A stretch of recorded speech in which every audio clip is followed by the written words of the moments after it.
Hello, it is Monday, January 6th, 2020. I'm heading home from work. It was a good rest day, so I think the last I talked to you, I finished up my run yesterday. I did my core and strength workout in the afternoon. That went really well.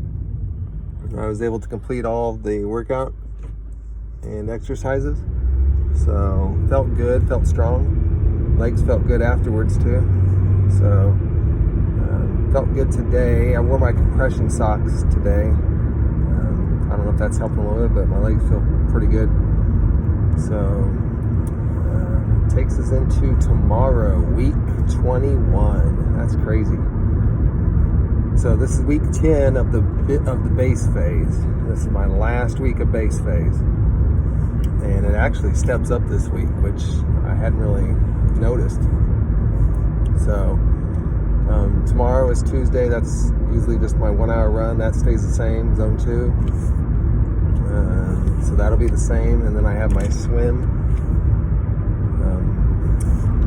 at lunchtime, and it'll be sets 4 and 5. So those are two of my favorite sets. So that's what I'll finish on my last week in the base phase, 2,500 yards. And so that's the workout for tomorrow. Then Wednesday is when it really starts stepping up, and it's not that much, but it's just enough. So Wednesday, it's a 45-minute ride, which is normal, but then it's a 30-minute run right off the bike, when it's usually a 15-minute run. So that's interesting. And also Thursday is, instead of an hour zone 1 recovery ride, it's an hour and 15 minutes, I believe. And then I think the only difference is Saturday and Sunday ride and run are longer, which is expected, because I'm getting ready to go into the build phase, which is going to be a lot more volume and more intensity. So I'm kind of just enjoying the last week of base building, sticking to what it says, not trying to push it, and just playing it safe. So the other big changes this week are Ellis, for his high school soccer. He starts basically 2-a-days on Wednesday and Friday mornings. They have to be there at 6 a.m. So I'll be up because of my workouts, but that bumps me back earlier getting up. So on Wednesday, I have a hour and 15-minute workout. So I'm probably going to have to get up around 4 a.m. to get that in and done, so that I can then take him up to the high school, drop him off, get back home, get ready, and get to work. So that's 5 weeks of that. So I wasn't expecting that. So maybe we can work in some carpooling during that time or whatnot, but it is what it is. So I'm looking forward to the next phase of workout, just because I know my fitness is there.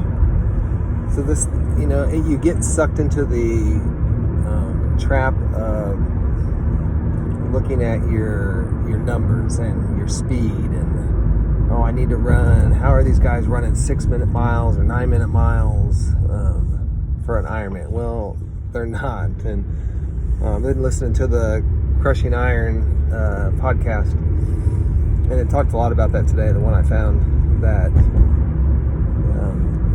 you're not, when you get off of the swim, when you get out of the swim, get done with the bike, nobody's going to be running the marathon at their training pace or sprints or whatever they're doing in training. So you need to, I'm training right now to go long and slow. That's what I'm going to do in the race. So that's what I'm training. So if I never get faster than 10-minute miles on my training, but I can hold it for 3 hours after riding for 4 or whatever, then sure, that's awesome. I'll take it. I'm starting to really pay a lot of attention to pacing and just making sure that I have a game plan. My game plan is to go out and stick to this, and who cares if this guy over here, this girl over here is going way faster than me, passes me, whatever.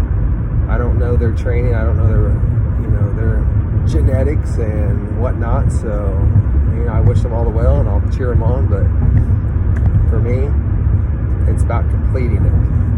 And like they say, you don't want to go out there and destroy yourself on the swim and the bike, and then to walk a whole marathon. You just don't want that. And I've been there, done that on the 2 half marathons that I've done. Had an awesome swim. Really, on both of them, I had good swims. Destroyed myself on the bikes on both of them. Just literally destroyed myself. Went out hard for, I bet I was in zone probably 4 and 5 most of the time. Just didn't have any right being there in those zones and at that intensity, the power. And then I got off on the run, and it was like, yeah, right. So I'm hoping that with this training and with my training races coming up, with the Olympic distance and the half, I'm hoping that I can get off and complete the run, even if it's walk run, but complete it feeling like I did it strong and I held form and I could go longer. And that's the plan.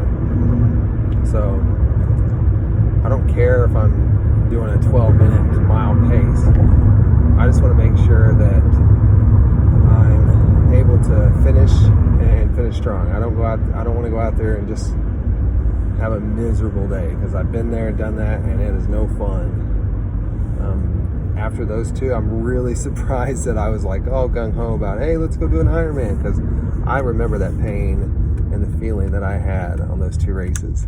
And it was something that I was like, I will never, ever do again. I don't want to do that. And so here we are. Being smarter and wiser about it. So anyway, enough rambling. Heading home. Got to get Ellis to soccer practice. I'm just going to try to eat healthy tonight. Foam roll my legs. And then try to get some rest. I didn't get that much good sleep last night. Get some good sleep and be up and at it tomorrow morning. So I'll see you then. Bye.